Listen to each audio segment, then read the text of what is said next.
Gravando. Gente, boa noite. Então, vamos agradecer o primeiro estudo, né? A Tatiana pelo primeiro estudo, e vamos dar continuidade.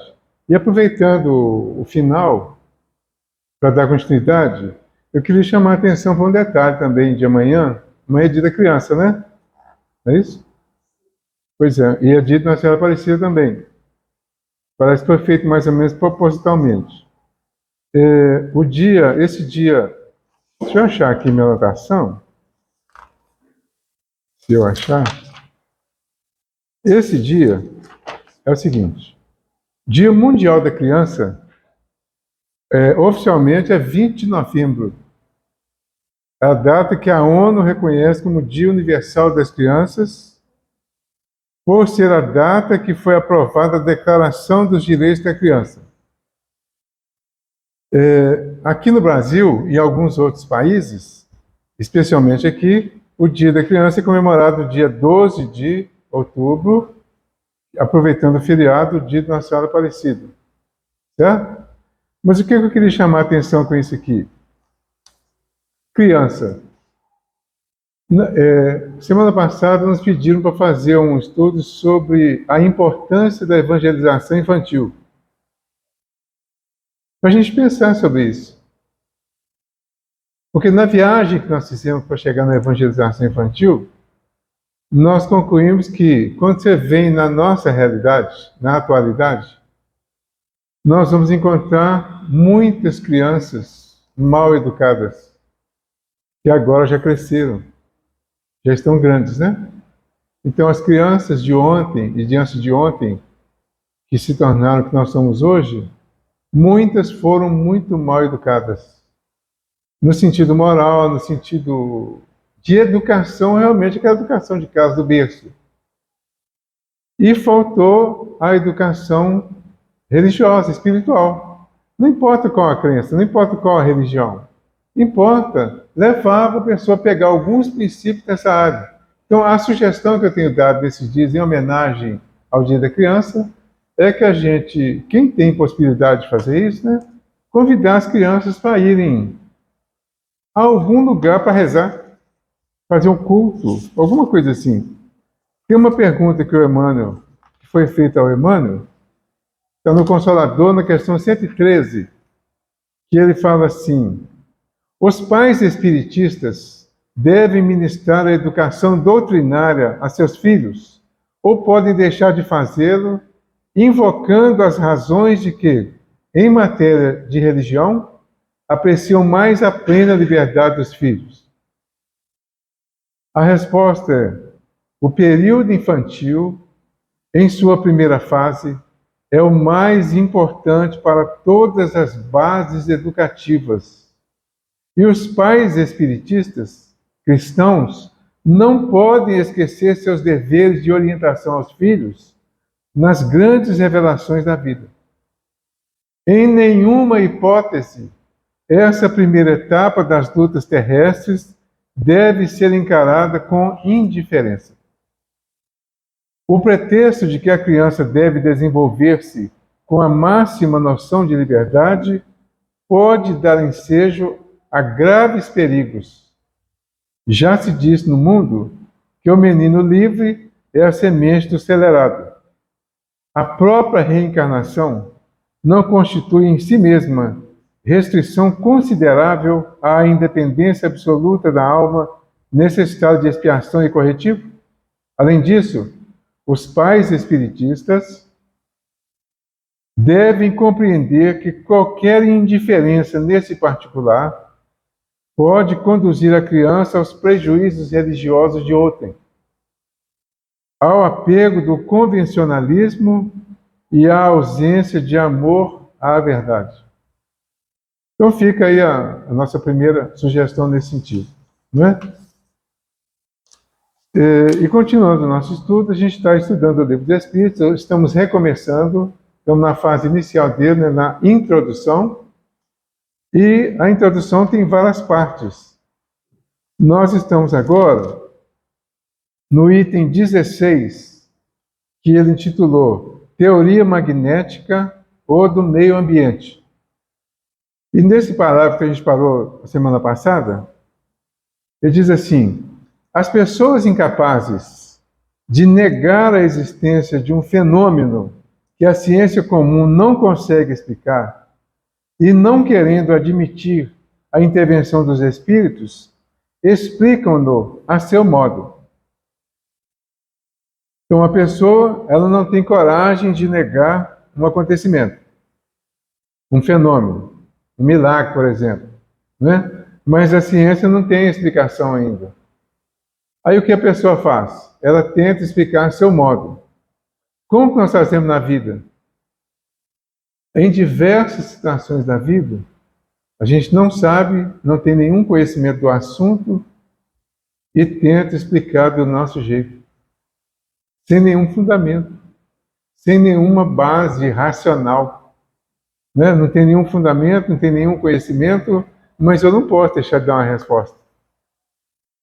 Então eu tenho que responder. E aí responde, chuta. Comum isso, né? Dá um chute. Como a outra pessoa também não vai ter todas as bases, acaba passando. Aí quando você vai conversar com alguém que realmente tem conhecimento do assunto, você toma um banho, né? Mas o certo seria, se eu não tenho conhecimento do assunto, se eu não entendi ainda, o certo seria eu ouvir. Ou então mudar de assunto, né? Vamos falar de futebol? Né? Vamos falar de alguma coisa que você conhece, você entende, aí facilita.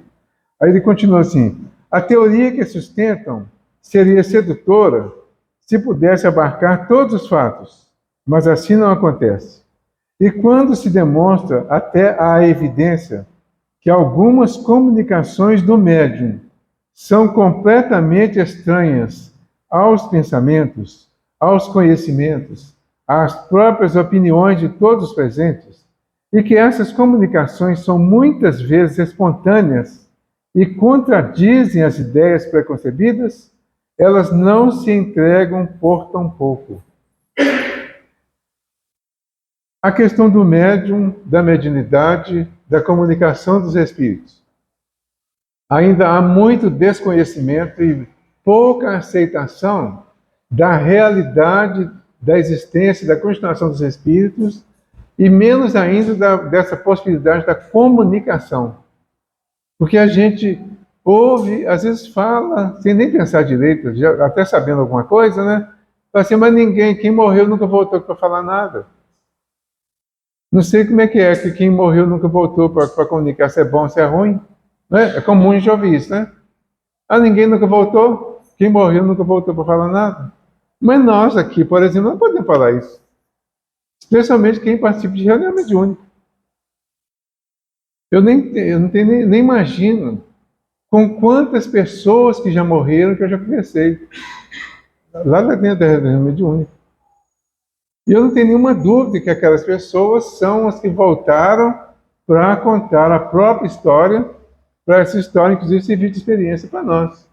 Não tenho nem ideia da quantidade, né? Mas quantas pessoas negam isso? Até no nosso meio, não nega assim, declaradamente, não, mas em outras situações, com outros comportamentos, acaba negando. Então, o que ele fala aqui? A questão a evidência que algumas comunicações do médium são completamente estranhas aos pensamentos. Então, ele está pedindo aqui uma explicação para isso, porque isso não tem explicação científica, ainda pelo menos, não tinha. Quando o Kardec foi procurar, ainda era o professor Rivail, né? Que ele foi procurar o magnetismo, o conhecimento do magnetismo, ele queria entender magnetismo. Uma das ideias era de que as pessoas influenciavam umas às outras através do pensamento. Não tinha nada muito claro em relação a isso. Mas quando ele chegou lá, ele viu que não era simplesmente magnetismo, que não era simplesmente vamos dizer, uma comunhão de ideias que caracterizaria a influência direta, né? Que poderia chamar de magnetismo. Mas não era isso. Porque ele viu pensamentos contrários e às vezes vindo ideias que eram contra todos os pensamentos do momento, todas as crenças que as pessoas tinham lá dentro do ambiente. Então ele começou a questionar exatamente isso, né? E quando se demonstra até a evidência que algumas comunicações do médium são completamente estranhas aos pensamentos, aos conhecimentos, às próprias opiniões de todos os presentes, e que essas comunicações são muitas vezes espontâneas e contradizem as ideias preconcebidas.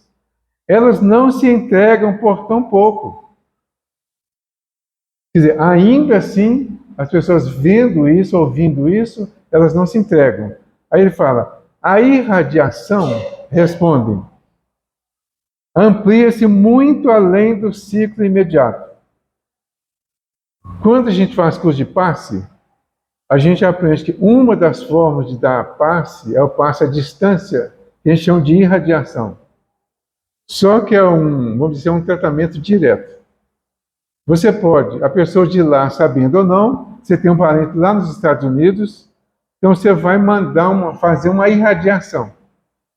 Você vai mandar um pensamento direto para essa pessoa. Se ela estiver em sintonia lá, ela pode, pelo menos, sentir um momento de tranquilidade com a sua irradiação.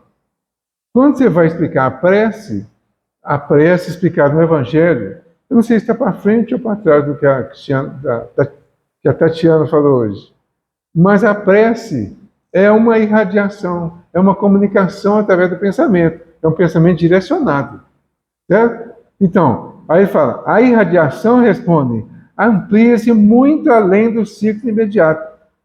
Então, o médium é o reflexo de toda a humanidade e, dessa maneira, se não encontra as inspirações ao seu redor, vai procurá-las fora.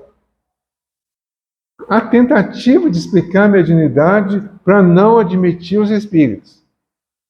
Ele vai falar o seguinte, que o médium, ele vai no campo conhecido para buscar aquelas informações que ele está passando. Quando ele não consegue, através disso que eles estão chamando de irradiação, ele vai buscar essas informações em outros ambientes.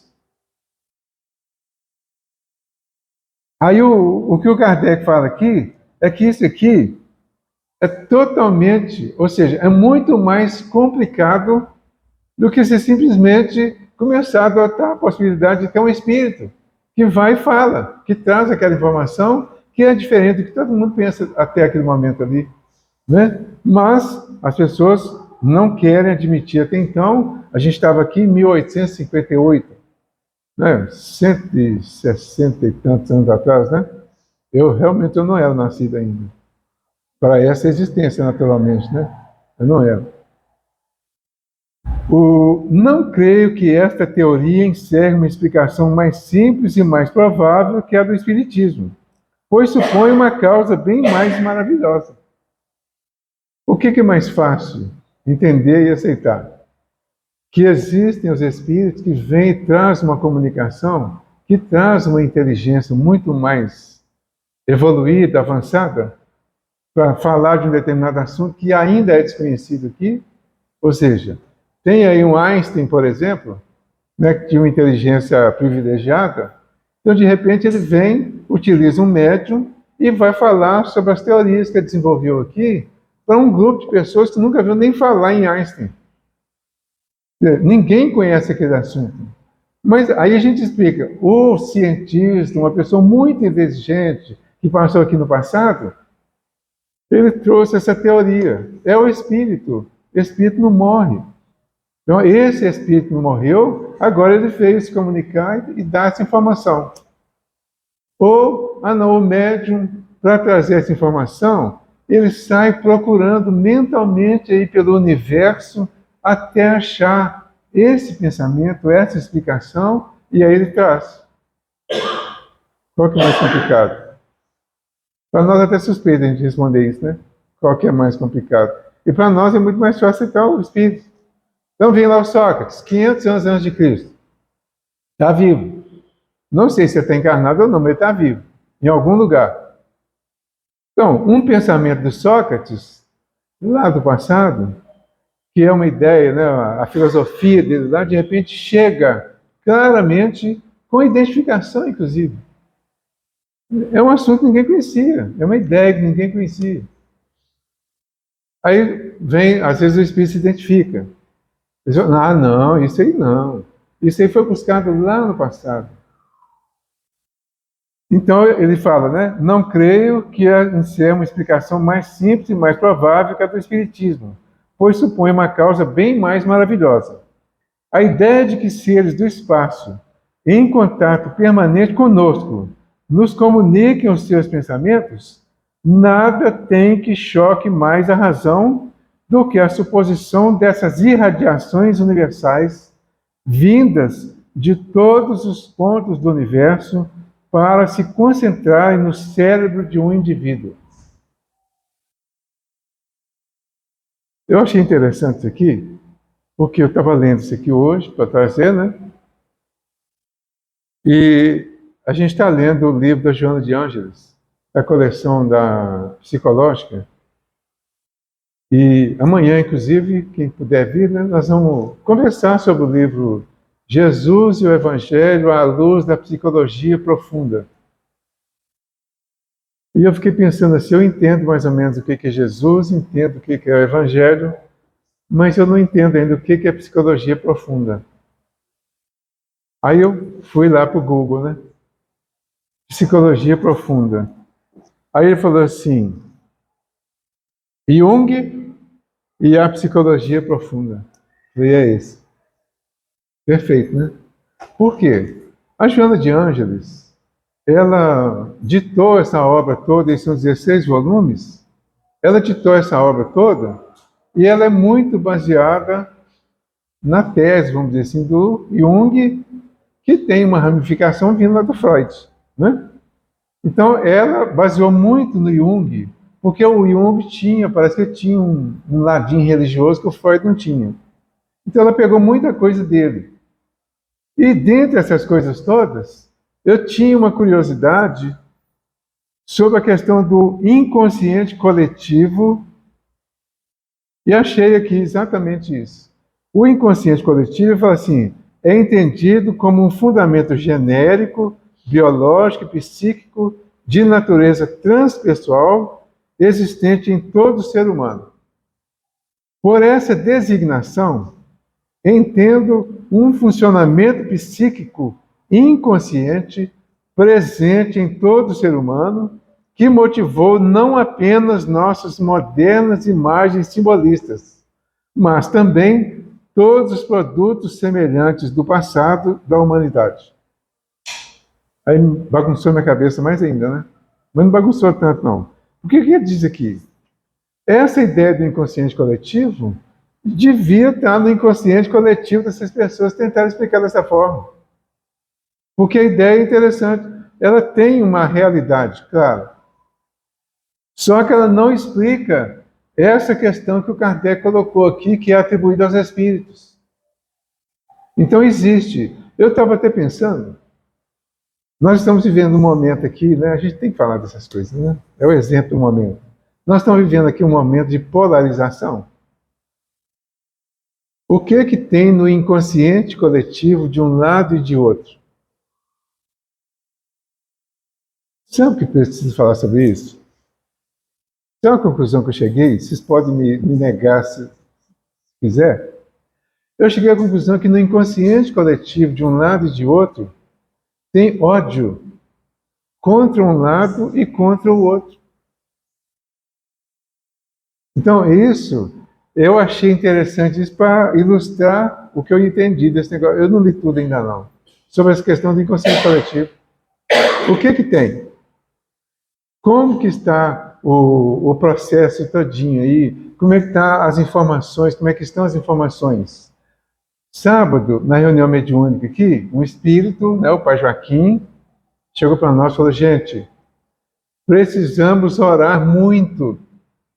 Precisamos pensar muito positivamente, sem condenações, sem julgamentos, sem ódios, sem mágoas, com escolhas positivas. Livre-arbítrio significa que você tem liberdade para escolher aquilo que você acha que é o melhor e não aquilo que você acha que é o pior para negar, para acusar, para derrubar. Então, de uma certa forma, é isso que está acontecendo. Eu odeio uma pessoa e por causa dessa pessoa, eu passo a odiar todo o grupo que segue essa pessoa. Isso de um lado, né? Do outro lado é a mesma coisa. Eu que odeio aquela outra pessoa lá, né? É como se as duas pessoas fossem o centro de tudo. Acaba sendo de alguma forma. Mas aí do lado de cá, aí fica aquela vibração de ódio de um lado e de outro. Aí o que eu queria chamar a atenção isso é o inconsciente coletivo, tá? Eu entendi disso, só para ilustrar a ideia. Nós estamos vivendo um momento consciente. No nosso momento consciente, nós estamos aprendendo que o melhor é ser bom, positivo. É escolher o que nós achamos que é bom, que é agradável, que é, vamos dizer, atual, que atende aos nossos propósitos. Não importa o lado. O que importa é o que nós sentimos em relação a tudo isso. Né? Sim? Sim. Que é o assunto do momento. Né? Sim. Mas não é o assunto do momento, não é a polarização? Não, eu sei. Então não é a polarização política, não é o que está gerando um ódio dos dois lados aí? Então, eu estou citando até agora um terceiro lado, que é esse lado de quem está numa posição consciente, lucidamente consciente, e que entendeu que a coisa é muito mais para o lado positivo, porque o positivo faz bem para mim e eu vou externar esse bem para os outros, para fora. Né? Aí eu sigo a recomendação de Jesus. Amai os vossos inimigos. Simples, fácil, né? Amar o inimigo? Bora para nós, né? Mas precisa pelo menos se esforçar para isso. Admitir a possibilidade. Fazer o bem é que a gente faz mal. Orar pelo que te persegue e calunia. Essa seria a proposta positiva. Certo? Então a oração, a parte que foi falada da oração aqui hoje também, né? Quer dizer, a oração como cumprimento de todos os seus deveres no dia a dia. Que o meu dever no dia a dia não seja alimentar uma capacidade de odiar, de vingar, de xingar, de agredir.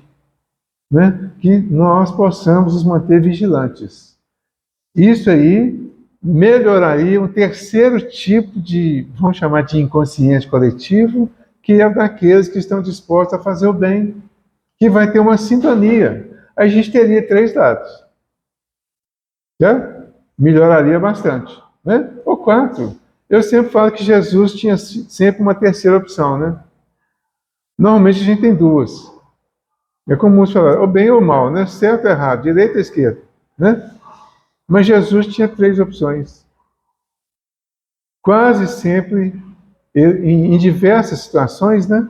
Ele se saiu bem porque eles levavam a resposta pronta para ele com a pergunta. É justo, chegava e dava, fazia aquele elogio todo para ele, né? Que ele era, sabia que ele era muito inteligente, muito isso, muito aquilo. Aí vinha a pergunta, né? É justo pagar o imposto a César? Ele tinha duas opções, na visão de quem estava fazendo a pergunta, né? Então já é tudo organizado. O que ele ia responder? Sim ou não, só isso. Mas ele não respondeu nem sim nem não. Aí ele trazia a terceira opção. Me dá aí uma moeda. De quem é esse rosto, essa imagem que está aqui? Aí, de César. Então, dê a César o que é de César e a Deus o que é de Deus. Ele não respondeu diretamente a pergunta. Não caiu na armadilha. Quando ele está diante da mulher adúltera, eles levaram a mesma coisa, né? Mestre. Mestre. Nessa hora ele chama de mestre. Né? Essa mulher foi apanhada em adultério. Diz a lei, Moisés, Jesus era judeu, seguia a lei, né, dos judeus, né? Diz a lei que ela deve ser apedrejada até a morte. E tu, o que dizes? Aí silenciou. Ficou caladinho. Esperou um tempinho, E impacientemente eles repetiram a pergunta. Aí ele respondeu: aquele dentre vós que estiver sem pecado, atire a primeira pedra. Terceira opção. Tá? Então ele deu uma resposta que ninguém imaginava que ele daria. Então, quando surge essa resposta inimaginável, ela foge a esse conceito que eles trouxeram aqui da questão dos espíritos, ou da inexistência dos espíritos. E como que nesse inconsciente aí, que não tem esse material, quem ia trazer isso? Alguém que tem esse conhecimento. No caso aí foi Jesus. Mas no nosso dia a dia aí, seria algum espírito que tivesse aquele conhecimento e que pudesse trazer de tal forma que ele surpreendesse a todos. Assim foi feito o Livro dos Espíritos. Assim surgiu a doutrina, com uma série de informações totalmente, ou aparentemente, contraditórias. Quem que imaginaria, naquele tempo, 1857, 56, 55, alguém ia chegar e perguntar para o espírito lá, né? Para o ser que estava se comunicando lá: o que é Deus? O que existia nesse conceito de Deus? Era aquele homem velhinho, de barba branca, com a bengala na mão, sentado num trono, distribuindo bênçãos e maldições. O conceito de Deus daquela época, ainda é hoje um pouco, era esse. Então, qual seria a pergunta lógica? Quem é Deus? Que já caracterizando Deus como um homem. Porque acreditava-se que Deus era um homem, talvez melhorado, ou então muito parecido com os homens, né? Aí ele perguntou o que é. Surpreendentemente, mais ainda, os Espíritos respondem: inteligência suprema. Causa primeira de todas as coisas. É a terceira opção isso também. Ninguém imaginava isso. Então, esse raciocínio só fica fácil para nós hoje porque nós tivemos uma série de explicações a respeito. Na época era tudo novidade. Provavelmente não era novidade para o Kardec, porque ele era um espírito muito elevado, que estava chegando aqui no plano físico, com uma missão muito especial de trazer uma proposta de moralização para a humanidade. Essa missão tinha ele como intermediário dos espíritos. Então, aquele grupo, ou aquela individualidade, né, que é chamada de espírito de verdade, eu prefiro imaginar que era um grupo, tinham um propósito, uma missão de trazer alguma coisa que não tinha na humanidade ainda. Que era trazer a comunicação dos espíritos, para que através dessa comunicação eles ilustrassem para nós, contassem as histórias deles, as histórias parecidas com as nossas, para que nós entendêssemos que aquele espírito que está naquela situação ali, ele está assim porque ele fez aqui na Terra o que eu estou fazendo agora. Então, se eu não mudar, eu vou ficar na situação que ele esteve, ou que está ainda. Essa era a ideia. A partir daí, haveria a transformação. Eu descobri que um espírito que estava sofrendo muito no plano espiritual, sofria porque ele fez aqui exatamente o que eu estou fazendo. Entendi isso. O que eu vou pensar a partir daquele entendimento ali? A partir de hoje eu vou mudar. Tá? Vou procurar não fazer mais isso. E aí começa a transformação moral da humanidade a partir da comunicação dos espíritos, trazendo novidades que só Jesus tinha trazido até então, assim, mais recentemente, e que, de uma certa forma, surpreenderam a humanidade com as informações que ele trouxe.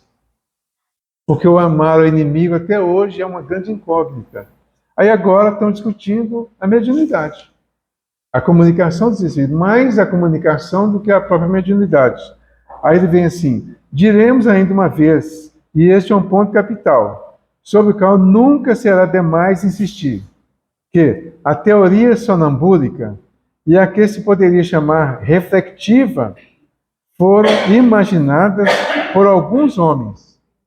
São opiniões individuais formuladas para explicar um fato, enquanto a doutrina dos espíritos não é uma concepção humana. Foi ditada pelas próprias inteligências que se manifestam quando ninguém a imaginava, e a opinião geral até mesmo a repelia. Ora, perguntamos onde os médiuns foram buscar uma doutrina que não existia no pensamento de ninguém sobre a Terra. Quem vai responder isso? Onde que os médiuns foram buscar esses ensinamentos, esses conhecimentos? Onde que as meninas de 12, 14 anos, que respondiam às perguntas que o Kardec fazia, quer dizer, eram duas jovens. As coisas são feitas bem proposital até, né? Onde aquelas duas meninas já têm o conhecimento para responder daquelas coisas que ninguém sabia? Ninguém tinha nenhum conhecimento. Mas vinha com segurança, eles pegavam, o professor ainda Rivail pegava, analisava, levava para casa, observava tudo. Às vezes ele fazia uma pergunta em cima da pergunta que tinha feito para ampliar mais o entendimento. Por isso tem várias questões aqui que tem letra A, B, C, porque ele desdobrava a pergunta para melhorar o entendimento, certo? Mas ele não recusava a ideia. Ele perguntava, escrevia, anotava, às vezes repetia, desdobrava a pergunta e mantinha a ideia.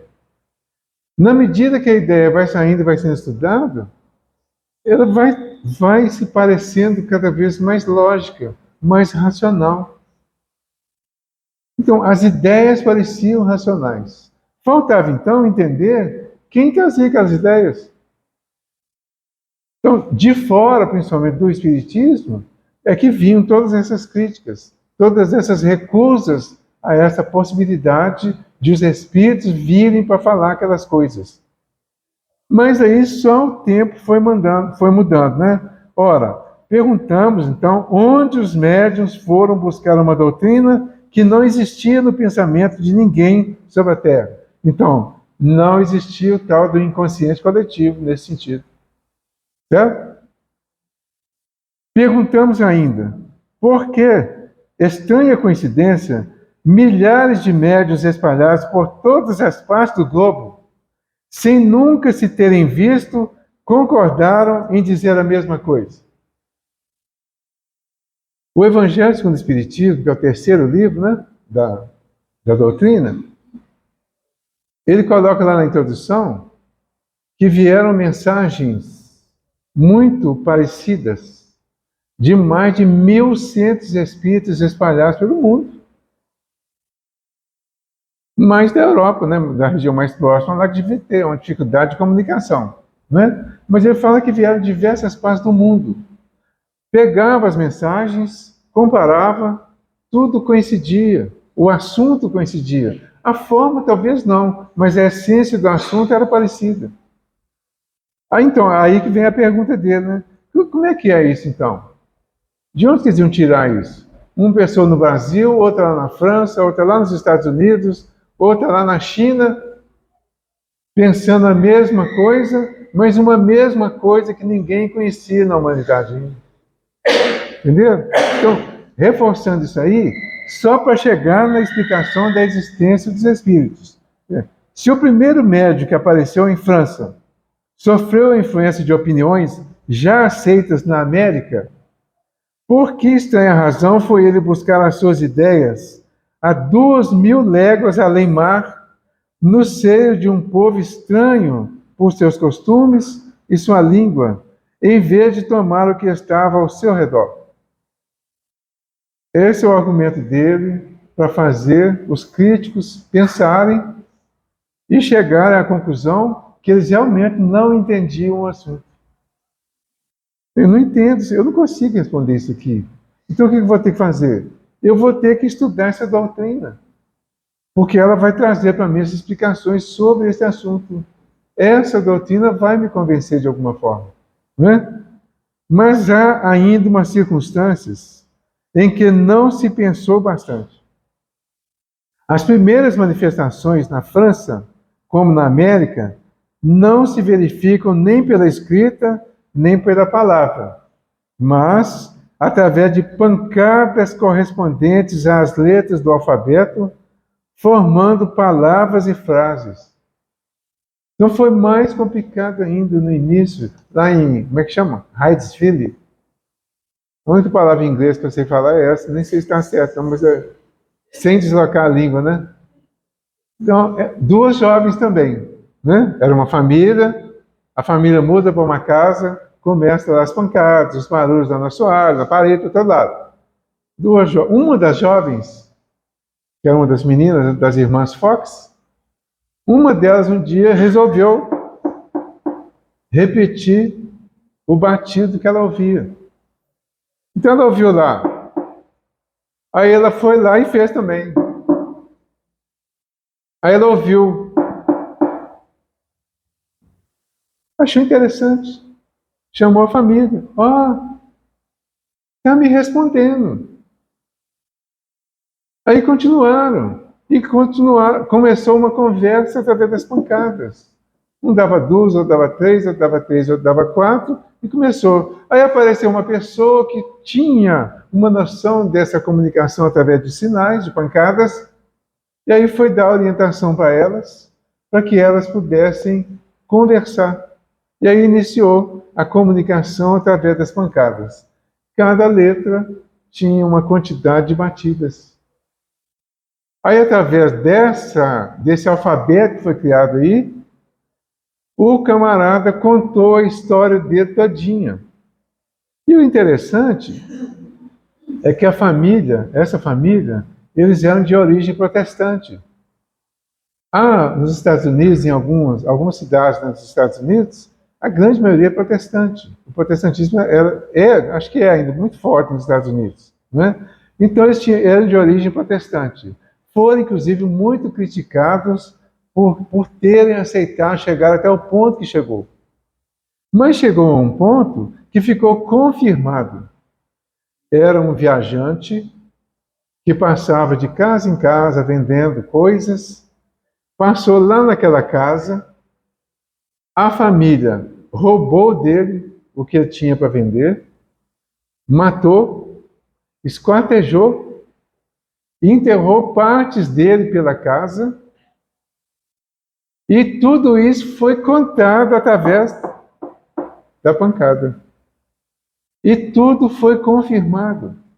Então, no dia 31 de março de 1848, esse fato foi comunicado, foi oficializado, ou seja, foi oficializada a existência dessa comunicação desses seres espirituais com os daqui, sem terem ainda grande noção disso. Isso foi em 1848. O Kardec começou, de fato, em 1855. Então, esse fato já tinha acontecido, mas já acontecia coisas parecidas com isso pela Europa toda. Então, mas ninguém sabia definir claramente o que era aquilo. Por isso, alguns falavam que era só magnetismo. Por isso que ele está falando aqui de magnetismo. Mas aí ele vai estudar, usando o conceito científico, né? A lógica científica. Todo efeito tem uma causa. Se o efeito é inteligente, a causa tem que ser inteligente. Então, por trás daquela história, daquele vendedor ambulante que foi roubado, que foi assassinado, que foi esquartejado, por trás daquela história ali que era um efeito, tinha uma causa, tinha uma inteligência. Quem era a inteligência? O vendedor que teve o corpo morto, mas ele, que é espírito, não morreu. Então ele sobreviveu como espírito para contar a história dele no momento apropriado e iniciar uma nova fase da humanidade. O Emmanuel fala que essa fase é a fase da chegada. Tem aviso, chegada e entendimento. Em tempos passados, começaram diversas manifestações assim, muito espalhafatosas em diversas partes da Europa, né, em diversas partes do mundo, posso dizer, chamando a atenção para alguns milagres, para profecias, para adivinhações e tudo mais. Ele fala que isso aí é o aviso. Estavam chegando mais uma vez, porque já tinha chegado lá no Pentecostes, né? Lá no Pentecostes, um dia houve aquela manifestação que diversas pessoas, de repente, começaram a falar em línguas diferentes e começaram a achar que aquelas pessoas estavam embriagadas. Era as tentativas de explicar, né? O pessoal está embriagado. Aí o Pedro, São Pedro, o apóstolo, né? Ele assume a defesa do pessoal e diz: como? Na terceira hora da manhã, essas pessoas já estariam todas embriagadas? A terceira hora é 9 horas da manhã, e a primeira hora é 6. Aí o Pedro assume a defesa e vai explicar para eles que aquilo que estava acontecendo tinha sido profetizado exatamente daquele jeito pelo profeta Joel, lá no Antigo Testamento. E que agora aquilo estava se repetindo.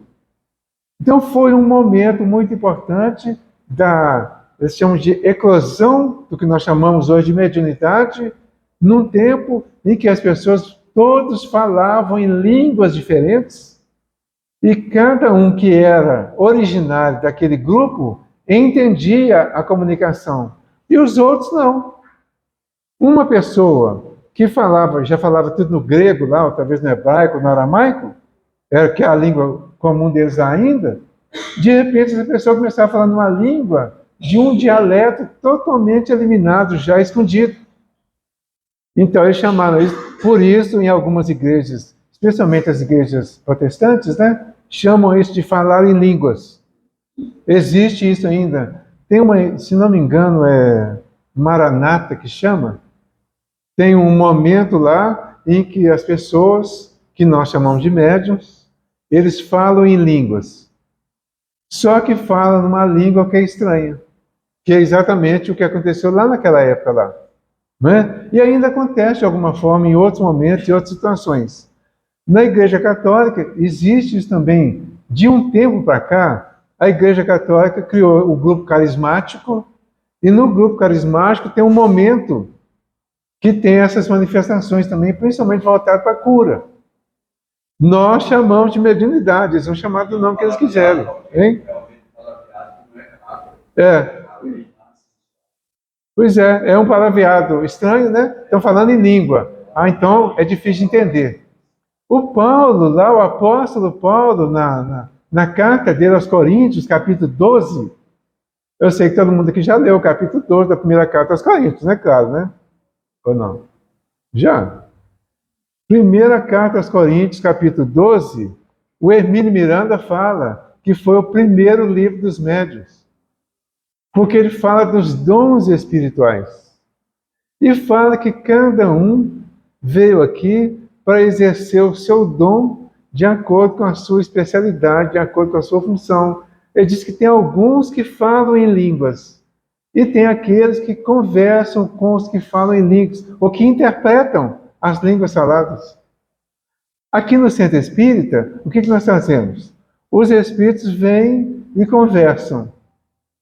E nós procuramos entender o que eles trouxeram e explicar para eles os enganos que eles estão cometendo.